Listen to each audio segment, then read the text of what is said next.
Welcome to the Financial Fun Podcast with your host, Tammy Johnston. This is where Tammy talks with business owner parents and grandparents about the interesting and important subject of money. We promise this to be an interesting and open discussion, as that's how we learn best. And now, here's your host, author of the Financial Foundations. Financial Foundations is a series of books to teach kids about money, goal setting, and living a balanced life. Find out more at financialfun.ca. Here's Tammy Johnston. First things first, I would like to thank all of my listeners that have subscribed and reviewed my podcast and invite you to subscribe and review if you haven't yet. I appreciate you helping us to get the word out and making financial literacy a safe and welcoming subject for kids and adults. Second, please check out my podcast website, financialfun.ca, where you will be able to access past shows, find out more about me and our guests, as well as purchase the beautifully illustrated Financial Foundations books that teach kids about money in a fun, healthy, and holistic way. Good morning, and thank you for joining us once again. Our guest today is the lovely and talented Christina Rowsell. Hello, Christina. Hi, Tammy. How are you today, my dear? I'm good. How are you? It is Friday. It's beautiful outside. My daughter's going to be home from school soon. Summer's here. Life is going to be interesting. It's going to get busy for us, isn't it? It is. It's the joy of being a mom and a business owner. It's learning how to juggle everything. So, would you like to tell our guests a little bit about what you do? Sure. Thanks, Tammy. Well, I just spent the last 22 years in broadcasting. I was, for the most part, a radio host and dabbled in television, also in print, and published my own magazine called Brighter Business in Power. And I just kind of felt a little bit like I was hitting my head on the ceiling and that there was so much more for me to give. So when I left radio 2 years ago now, I went back to school and I got my PR certificate. Through that course, really what I learned is that public relations is all about building beneficial mutual relationships. And I focused more on the media relations side of it, which is a very teeny tiny part when it comes to public relations. And with media relations, what I do is I help business owners find their story. I help them find their why and how they can present those stories to the media so that they can get earned media, which is where the news, somebody in the media decides that you have a newsworthy story that they want to do a story on you. And what that does for people is that really increases their credibility and their profile. So if the media is going to do a story on you, right away somebody says, oh, well, they did a story on them, they must be trustworthy. So that helps increase your profile. On the other side of it, what that does for you when it increases your profile is that people start to recognize you a little bit more. And it's really very different than advertising. Earned media just helps increase your profile, but it also helps you become a recognizable person that is really good at what you do. So earned media helps you become the authoritative speaker in your field. And along the way, I've also found that people are interested in learning how to polish their presentation skills. With the media that I do and the media releases, it's mandatory that all my clients take media training. And with that media training, we teach you how to do a proper interview, whether it's television, radio, or print. And along the way, people are saying, well, I need to learn how to take those skills and polish them when I'm presenting, whether you're presenting to board members, whether you're presenting to clients, or at a networking event. So people are now coming to me to get coaching on how to present and how to polish their presentation skills when it comes to networking, when it comes to public speaking. And the other thing is, you know, if you want to do a proper elevator pitch, you need to know how to pitch yourself well. Definitely much needed skills, and I can attest to how valuable your services are. You have done so much for me. But now with me getting more into the networking and that, it's really quite amazing to see how many people that are really good at what they do and very competent, but they get so nervous whenever they have to talk to anybody about what the standard, what do you do question, and they get all flustered. I think part of that is, Tammy, is that sometimes people are really afraid of telling people of who they are and what they do. And especially when you're presenting it to people in front of their face. And they always think that when they go to a networking event, they have to pick up clients. I want to put an end to that right now. Networking isn't about you selling your product and selling you. It's about making a connection. You may not have a service or a product that the person you're talking to needs. However, they may know somebody who needs your service. So really understand that your elevator pitch is only the 30 seconds or even up to a minute of what you're talking about is about you. If you can talk to that person and find out what they do, that's going to help you tremendously.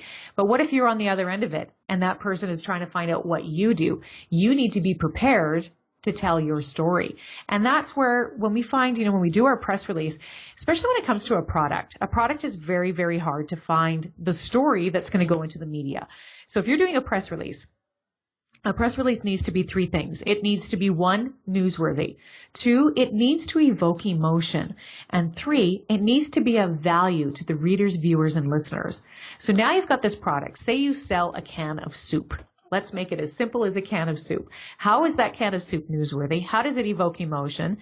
And how is it of value to the readers, viewers, and listeners? So newsworthy, we have to find how it fits into the story, how it will fit into the news. So maybe you have a can of soup that you're donating to help other people. And your can of soup is extremely nutritious, and you find out the ingredients with that soup. And that soup is going to change their lives because it's healthy for them and it's going to help these people and change their lives. That's where you find your why. And that's what you need to do when you're also doing your networking. And when you're doing your elevator pitch, you need to find your story that's going to evoke emotion, and you need to deliver it in a way that they're going to remember you and be memorable.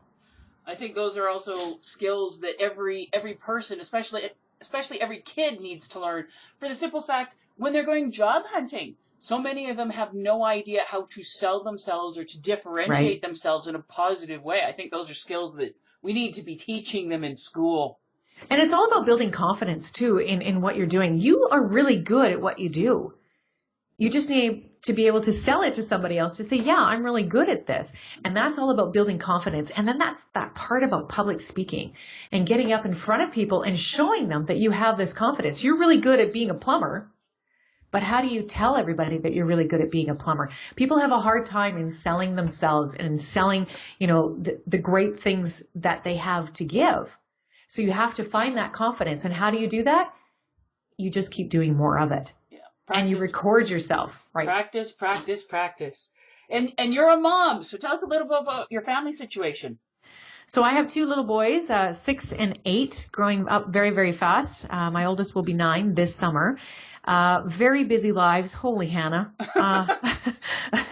From hockey to baseball to lacrosse to school projects to I have to feed these things. Yes. And they haven't even hit the teenage years yet. You have no idea. Well, right now I'm pretty thankful that they're little mice and they don't eat very much. So but that's also bad too, because my meal planning is I have to cook for my husband and I have to cook for my children.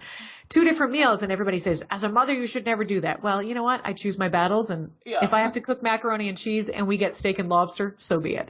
Okay, I understand that. My daughter doesn't appreciate some of the finer things in life, and you know what? I'm okay with that. It means I don't have to share.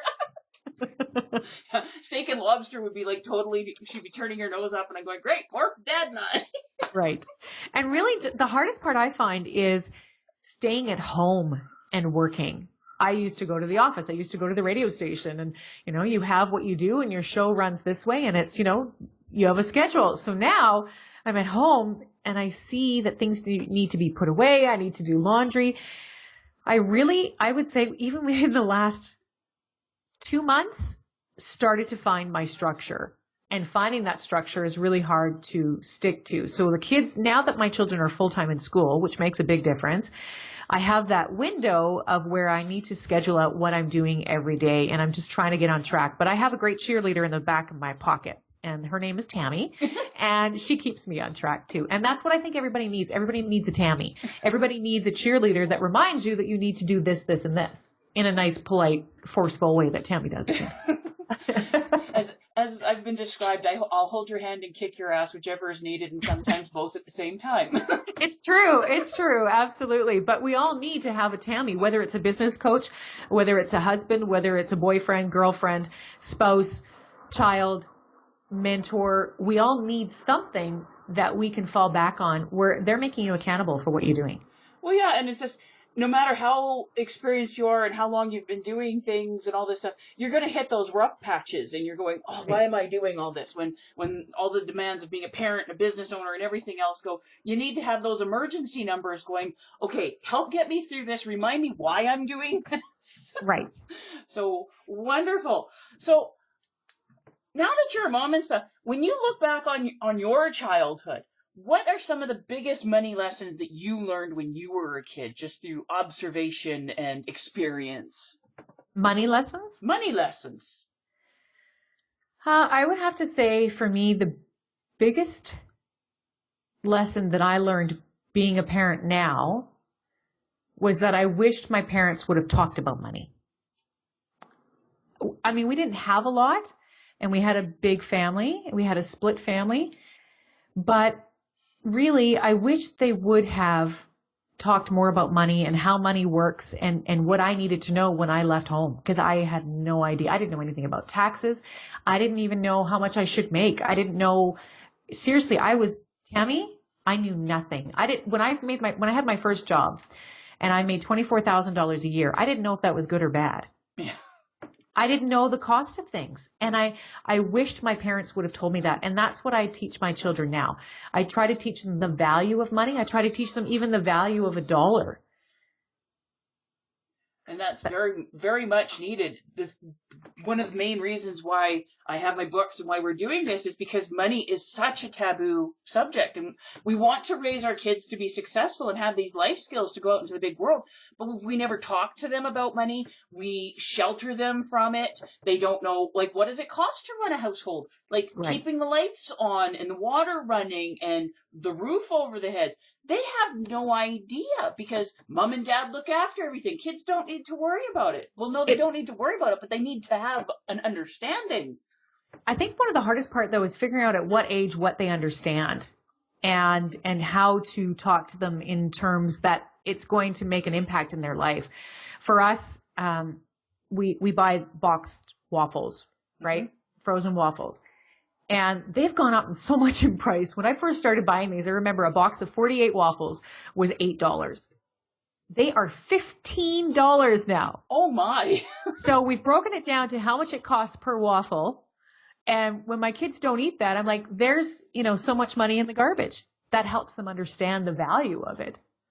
Yeah, it's putting it into concrete terms. And it's not so much ages that I found, because dealing with my own daughter and with other kids and stuff, because I've had a lot of parents go, well, how do I teach my kids? I'm going, your kids will learn different things based on their personality. But yes, making it very much tangible. Like you said, okay, this is how much a waffle costs when you break it down. So if you're wasting it, like I tell my daughter, I have no problem feeding you or anybody that comes to my house. Eat whatever you want, but don't waste it. Right. Because that's throwing away money, and it irritates me. It is, and it's also understanding what your kids are going to eat. So if they don't eat steak and lobster, don't buy it for them. Yeah, exactly. And that's where you have to help them understand that. And the other thing is also understanding why mommy and daddy work so much. And, for me, at one point I had 4 jobs, and my children didn't understand why I had 4 jobs. Well, I had to make up for the job that I left, making this amount of money, and 4 jobs added to that 1 job. And to help and have that conversation with them, I think you just need to be real and you need to be open about it. So what are the questions, or are your kids asking questions, or they're just paying attention and you're teaching, but do they have questions yet about money and specifics? Absolutely. And they're very different children. So I know that some parents don't believe in doing chores for money, but that is something that we do in our house, because I find that my children work more when they have a reward for it. Yep. So my oldest son, he's added it all up. So per chore, he gets 25 cents. And he said, well, when do I get a raise?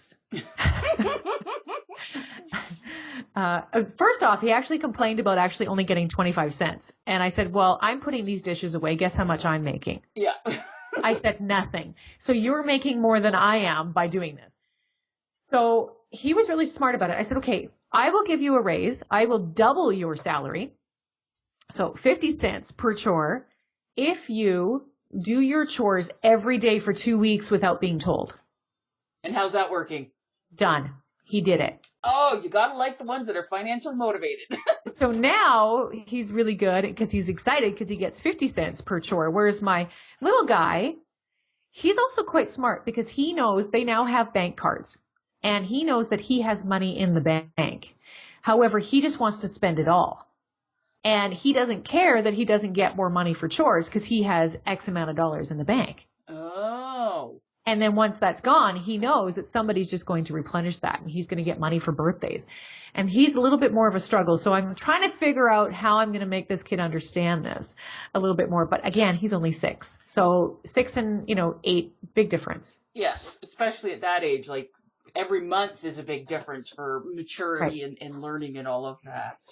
So how do you, so you're married in that, and you grew up in one family and your husband another. What are some of the things that you're learning as being a married mom, that how your family handled things and the subject of money is very different from your spouse's family? Well, we come from very, very 2 different backgrounds. However, the similarity between us is that we both had split parents and both parents remarried. And you've got one parent who worked extremely hard to make it to where she is today. And it was all about that. And it was just, I have to work. And to this day, she still does that. Whereas my dad and the family that I grew up in, he took early retirement and he's quite content living in his little house that he's paid off and doesn't need to make more money. So really, we come from 2 very different backgrounds. One where, it's important to have things like trips, and to go on, excursions and to have nice things. Whereas my side of the family was, I'm quite content where I am and I'm happy that I have a plate on my table so I can eat. So what I'm learning is it's actually quite good. My children are learning both sides. I was just going to ask, how do your boys react to that when they see the differences? Because I've dealt with this with clients before, where you've got one family, it's not necessarily so well off, but they have very different ways of looking at money. For some people, it's security and I'm content. Some people, it's like, okay, no, I'm very ambitious in that. So how are they reacting to the differences? So we're in the process of trying to coach our children. I guess coach is a bad word. We're trying to, I don't want to say influence either. We're actually just trying to help them understand that different people live in different ways. Like I said before, my 8-year-old is in a way different position. Like in school, they were learning about, and he's so in tune with these kinds of things as well. They were learning about the quality of life. And when we go to Mexico, he makes sure that he's paying attention to that in the different areas of Mexico compared to where we live. So he says, Mom, what do you think the quality of life is here? Whereas my 6-year-old wouldn't care as long as he has a beach and he has a palm tree and he can go, jump in the waves. Whereas my other one is very much in tune with that. And to help them understand 2 different sides of living, what I say to them is, they like to, they get whatever they want, right? They get brand new toys every time a birthday comes around. They get all kinds of things. And so we go through and we try to, get rid of the things so we don't have too much stuff in our house. And we break it down to donate, keep, and garbage. And with the donate, we try to help them understand that their toy that they want to get rid of is brand new.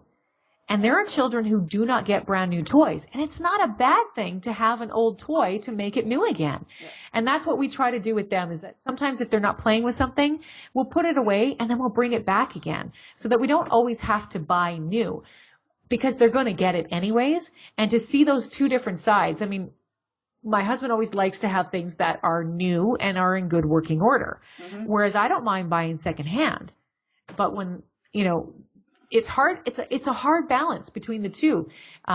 You just have to kind of mold it in there and help them understand that there are different ways of living life. Does that make sense? It very much makes sense. And it's one of the things that I love and why I want to talk to you about it, because everybody's situation is a little bit different, but we need to be teaching our kids just different ways of questioning and looking at things so that they can make up their own minds and decisions if they're only presented with one way of looking at things. Last night, it was really quite funny. So I was reading one of the Reddit posts and stuff. things rich kids didn't know that they were rich until this happened or whatever, something along that. And it's like, okay, because these kids live in this isolated little world, and they're going, well, what do you mean not every member of your family has their own driver? Right. And things like that. And it's like, it's not that they're being bad kids or anything, but because of the world that they live in, they have no idea what the rest of the world's like. And I think it's up to us as parents to teach them that. I grew up pretty sheltered, like in the sense of, we didn't have a lot of money to go places or to do things. I mean, our family vacations were to go camping, or to go to grandma and grandpa's house. And I actually never set foot on an airplane to go to Mexico until I was 24 years old. Yep. My kids have been to Mexico 4 times. Yeah, and they're not very old. Right. They've been to Florida. They've been to Disneyland. I didn't go to Disneyland until I was, I'm going to say almost 30, when I was a part of Dreams Take Flight. And that was for, underprivileged children with social and economical issues. And that was an eye-opener for me. But I was 25 or 27 years old when I did that. Yeah. So, for my children to experience this now, I'm also learning along the way, because I didn't have my eyes open to the world until I was quite a bit older. And so now and in this world too, Tammy, they can see so much with what is out there, with the internet, with all of those things. And to try to, you've got to, even if you have lots and lots of money, you still need to instill values in your children. You still need to allow them to see that the reason why they have such a lovely life is because of the work and dedication that we've put into it. This didn't just happen. I know for my family, that's how, even with my husband, it didn't just happen. We worked for this. Yep. When you're dealing with people who have been handed down a business and it's already a very successful business and it already just takes care of itself, that's a whole different conversation. Oh, it is. And unfortunately, in a lot of the cases, the rules are grandpa builds it, dad maintains it, and the grandson destroys it. Like, just look at the Eaton family and stuff, and there's so many that have been done that because they're taught very, very different things. And when you hit that third generation, a lot of the cases, they've always had money, and this is always how it's been, and they've never had to learn, like, how do you have to be creative to get the bills paid and bring in money, because it's always just been there. And there's that fear, too. Like, if you have money and you've always had money, you don't want your children not to go without money. Yeah. Right? So now it's going to be a very different. I mean, gosh, when I left to go to school, my dad helped me. He paid for my rent, and I lived on campus when I went to BCIT in Vancouver, and that was $348 a month. Yes. I remember not having enough money for food, and I paid for my tuition. Like, I got the loans and I paid for my tuition. So now what am I going to do? God bless my dad. He sent me a care package with food in it and powdered milk. I said, I love you, Dad. I'm not going to use that. It's good for cooking. You can do a lot of stuff with powdered milk with cooking to make things better. Right, but that's what I had to learn. I had to learn how to survive that. I didn't even know what the cost of rent was. So if I were to go back, I would say to my dad, I wish you would have told me how much things cost. Yes. Instead of, leaving and trying to figure it out. But that's what I will hopefully instill in my children, that, you need to have a job in order to afford something. You want to buy that, you have to pay for that. So even though now my children have money and they have a card, I've put a limit on that card. If they want to use that card, the limit is $20. Well, that's and good. Then it's a Visa debit card. So if they use the Visa, the limit is $50. So, going to ask you the big question here as we wind up. So, if you could have your kids learn 3 things by the time they graduate high school on the subject of money, so that you feel a success as a mom, what are the 3 things you want your boys to learn? And have you heard that? Really get. When it comes to finances, I would say I'm going to put finances towards the bottom, just because that's who I am. Have you heard the Tim McGraw song, Humble and Kind? I don't do country music, but okay. You need to listen to that song just to hear the words in that song. And I ended up downloading that song because that is the number one thing that I want my children to learn. I want them to be humble, and I want them to be kind. The number 2 thing that I hope that they learn is that it takes hard work and it takes dedication. Don't give up. Oh, I love that. You're not going to get where you need to be if you give up. You won't learn if you give up. You need to pick yourself up and learn from that mistake. And the number 3 thing is, if you want something, you have to go get it. Those are really good things. Thank you so much for joining us today. It's, as always, a pleasure talking with you, my dear. You as well. Thank you. Have a wonderful weekend. You too.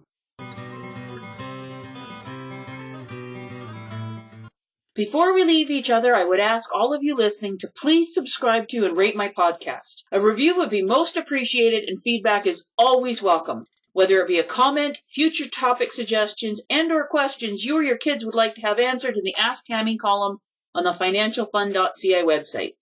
Please feel free to check me out on Facebook at Financial Foundation's Children's Books, on Twitter at Financial Fun, and Instagram at financial.fun. Thank you for joining us for this episode of the Financial Fun Podcast. Join Tammy Johnston again next week. For more information, please visit financialfun.ca.